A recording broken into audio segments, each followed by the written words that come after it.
अस्सलाम वालेकुम जी। अभी अडयाला जेल में खान साहब से मुलाकात हुई है। खान साहब ने जो कल प्रेस कॉन्फ्रेंस की गई थी उसका भी जवाब दिया है। और दूसरे नंबर पर जो 9 मई के अंदर जो है एडमिशन की बात की जा रही थी कि 9 मई वाले दिन खान साहब ने कहा है कि बिल्कुल मैंने सारा वो करवाया, जलाओ कराया, घराव कराया, सारा कुछ किया, उसके ऊपर भी जवाब दिया खान साहब ने। और तीसरा जो तोशाखाना केस है उसके ऊपर भी बात की है। सबसे पहले बताऊं कि अडयाला जेल वही तरीकाकार कि 1 किलोमीटर दूर उतार दो। 6 वकलात थे, हम मिलने के लिए गए। अब वहां पर जब पहुंचे तो हमारी जो है वो तलाशी उसी अंदाज से ली गई, उसी तरह से पेन वगैरह कोई पेपर हमें नहीं ले जाने दिया गया। और इसके साथ जो खान साहब के साथ जब मुलाकात होनी थी तो उन्होंने कहा कि जो दरमियान में शीशा होता है वो भी आज नहीं होगा। खैर, हमने कहा चलो अच्छी बात है, एक चीज तो आपने किए गए, शीशा नहीं था, वाकई वो जो शीशा दरमियान में था वो आज उतरा हुआ था, लेकिन टेबल मौजूद था। फासला होता है लेकिन बात कान के साथ लगाकर की जा सकती है। अब ये शीशा कब तक जो है उतरा रहता है ये अब डिपेंड करेगा। सेकंड बात यह है कि बाकी जो सारी सूरत हाल है, मुलाकात का तरीका वो वही है। खान साहब ने 9 मई के हवाले से बात की। उन्होंने कहा कि जो एडमिशन की बात की जा रही है, कोई मैंने एडमिशन यहाँ पर ऐसा नहीं किया, ये गलत खबरें फैलाई जा रही हैं, मेरा मौका बड़ा इसके ऊपर क्लियर है। और मैंने बाहर स्टेटमेंट भी दी है, मेरे व्लॉग भी पढ़े हैं, वो भी उठा के देख लें। उन्होंने कहा कि जिस तरह पाकिस्तान की सबसे बड़ी पार्टी के सरबराह को जिस तरह वो दबोच कर लेकर गए, जिस तरह वहां पर धक्के दिए गए, जिस तरह से तशद्दुद वहां पर किया गया, वकला के ऊपर जिस तरह से वो डंडे मारे गए, मेरी तरफ इशारा करके उन्होंने कहा कि इसे डंडा मारा, इसी तरह से स्प्रे वहां पर किए गए, लोगों की आंखों में स्प्रे डाला गया। तो जिस तरह वो सारा उस दिन किया गया, सबसे पहले देखा जाए ना कि उसका हुक्म देने वाला कौन था, और जो किया गया गैर कानूनी काम वो सुप्रीम कोर्ट ने कह दिया कि ये गैर कानूनी था। तो जब आप लीडर किसी भी पार्टी के लीडर के साथ, जो सबसे बड़ी पार्टी हो, उसके साथ ऐसा सलूक करेंगे तो लोग पुरअमन एहतजाज के लिए निकलेंगे, और पुरअमन एहतजाज हर शहरी का हक है, पुरतशद्दुद नहीं। उन्होंने कहा कि एक गमला आज तक नहीं टूटा जितने हमने एहतजाज किए। उन्होंने कहा कि मेरे ऊपर वजीराबाद हमला हुआ, आपने कहीं देखा कि कोई इस तरह से पुरतशद्दुद वाक़या हुआ? 14 मार्च मेरे घर में हमला हुआ, वहां पर रेंजर भी थी, ये सारे नामालूम लोग भी थे, पुलिस से सारे आए हुए थे, लेकिन आपने देखा 26 घंटे हालांकि ऑपरेशन वाटर कैनन का इस्तेमाल खवातीन के ऊपर तशद्दुद किया गया। उन्होंने कहा कि 18 मार्च जुडिशल कम्प्लेक्स में हम पेश हुए, वहां पर नामालूम लोग ऊपर वकला की वर्दियों में थे और वैसे भी थे, तो वहां पर आपने देखा कि कोई हमारी तरफ से इस तरह की कार्रवाई की गई हो, किसी को आग लगाई गई हो, जलाओ किया हो गया हो, गिराओ। हालांकि कितनी तादाद में लोग साथ थे, हालांकि सीधी सीधी शेलिंग चलाई जा रही थी, लोगों के ऊपर लाठीचार्ज किया जा रहा था, सीधा सीधा किया जा, लेकिन उन्होंने कहा कि नहीं हुआ।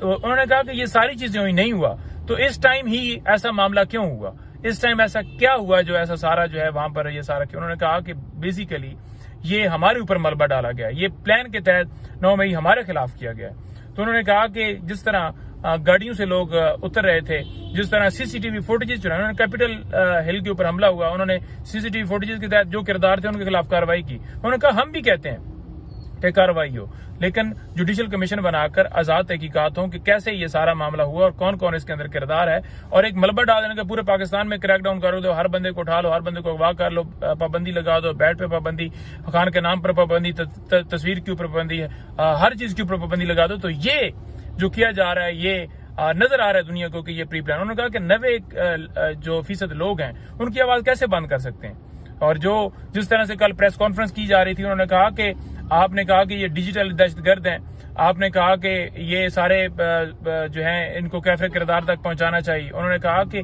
जो 9 मई के अंदर मुलव्वस हैं उनको कैफरे किरदार तक पहुंचाया जाए, लेकिन हम 9 मई के अंदर मेरे ऊपर कह देना या पीटीआई के ऊपर ये कह देना, बिल्कुल ऐसा ये गलत इल्जाम लगाया जा रहा है। इसी वजह से हम कहते हैं कि वो सीसीटीवी फुटेज लाएं, और वो लाई इसलिए नहीं जा रही कि ताकि पता ना चल जाए, हकायक ना पता चल जाए। तो बड़ा उन्होंने क्लियर इसके ऊपर मौकफ अपना दिया है, और उन्होंने कहा कि अब आप समझते हैं कि हर बंदे की आवाज आप बंद कर लेंगे। रऊफ हसन साहब के बारे में जब मैंने बताया, और बाकी तमाम खवातीन, इकरा वगैरह और सबका, और जो हमारे लोग गिरफ्तार हुए जैसे राशिद रफीक और उसके साथ जो आफाक है, सबका नाम लेकर मैंने बताया, तो उन्होंने कहा कि ये समझते हैं कि इनको उठा के तो ये आवाज बंद कर लेंगे, एक उठाएंगे हम, दूसरा बंदा उस जगह पर लगा दें, तीसरा लगा देंगे, वो समझेंगे कि एक सेक्टरी इन्फॉर्मेशन खत्म हुआ है तो जो है उसके पीछे हमारे पास बंदा कोई नहीं बचेगा, वो समझेंगे कि एक जगह के ऊपर कोई बंदा खत्म हुआ है यानी कि उसे उठा कर ले गए तो वो जो है वो पोस्ट अब खत्म होगी, अब कोई बात नहीं करेगा। तो ऐसा मुमकिन नहीं है। प्रेस कॉन्फ्रेंस भी होगी, बंदे भी अपॉइंट होंगे, आवाज भी होती रहेगी, और जिस वक्त वो बैक आएंगे अपने डेफिनेटली वो ओहदे संभालेंगे। और उन्होंने बड़ा क्लियर कहा कि ये पाकिस्तान, ओवरसीज पाकिस्तानी जो बाहर बैठे हुए हैं, हर जगह से हर जगह पर लोग जो है वो बात करेंगे और हर जगह से जो है वो किस किस को आप रोकेंगे। और ये बात जो है सिर्फ ये ना कि ये मेरी बात है, ये किसी 2 बंदों की, 4 बंदों की, 10 बंदों की बात है। उन्होंने कहा कि 90% आवाम की राय जो है उसके ऊपर जो है वो कैसे आप जो है उसके ऊपर अटैक कर सकते हैं, कैसे उसकी आवाज बंद कर सकते हैं। उन्होंने कहा ये मुमकिन नहीं है। उन्होंने कहा कि यही हुआ उस वक्त 1971 के अंदर कि आवाज जो है बंद करने की कोशिश की, उस वक्त आवाम की राय का एहतराम नहीं किया गया और ये सूरत हाल हुई। तो खुदारा इसके ऊपर रहम करे और मुल्क को आगे बढ़ने दें, मुल्क को आगे चलने दें। ये मलबा हमारे ऊपर डालकर आप समझेंगे कि आप ये पाकिस्तान तहरीक इंसाफ कुछ चंद लोग हैं, तो आप पूरे मुल्क, आप आवाम के खिलाफ जा रहे हैं, आप आवाम की राय के खिलाफ जा रहे हैं। आवाम की राय का एहतराम करें, आवाम को अपने मुखालिफ ना करें। तो खुदा का नाम लें और होश के नाखन लें। इसके अलावा जो गिरफ्तारी हुई उनकी पुरजोर मजम्मत की। तोशाखाना केस के अंदर जिस तरह से वो इनाम शाह को लाया कि उन्होंने उसका भी जिक्र किया। उन्होंने कहा कि इनाम शाह जो है वो जहांगीर तरीन के भाई, जो जहांगीर तरीन के साथ जो पीएस है उसका ये भाई है। और ये ऑन चौधरी हमारे पास लेकर आया था, 2 तनख्वाहें ले रहा था, 1 तनख्वाह ले रहा था ये इधर से पीटीआई से, और 1 तनख्वाह सरकारी इसने लेना इसने शुरू कर दी।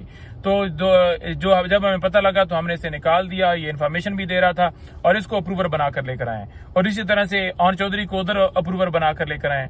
तो उन्होंने कहा कि ये अप्रूवर बनाकर ले आए। अब फॉर एग्जाम्पल एक बंदा मेरे मुखालिफ है तो डेफिनेटली मेरे खिलाफ गवाही देगा, और वो गवाही क्या दे रहे हैं, 2.25 करोड़ का हार है जिसकी कीमत अरबों रुपए लगवा के 3 अरब और ऊपर कोई पता नहीं कितने करोड़, 18 करोड़, उन्होंने सजा दे दी 14 साल। बाद में पता चला कि वो हार तो 2.25 करोड़। वो कैसे पता चला कि जब वो तलाश किया गया घर से तो वो तो खान साहब के घर में पड़ा हुआ था हार, तो अब भी वैल्यू उसकी 5-7 करोड़ होगी, तो उसमें सजा दे। इसी तरह से अब कोई नए घड़ियां बनाकर लेकर आए। तो खान साहब ने बड़ा क्लियर कहा है कि मैं ऐसे कमरे के अंदर मुझे रखा गया है जो पंखा बंद होता है तो वो अमन बन जाता है, लेकिन मैं किसी सूरत अपनी ना कौम को झुकने दूंगा, ना खुद झुकूंगा, कभी भी गुलामी मंजूर नहीं करूंगा। और ये पाकिस्तान का हर शख्स, हर पाकिस्तानी ना वो जेलों से घबराता है, ना वो इन कमरों से घबराता है, और ना ही वो गिरफ्तारियों से घबराता है, और वो हर वक्त तैयार हैं।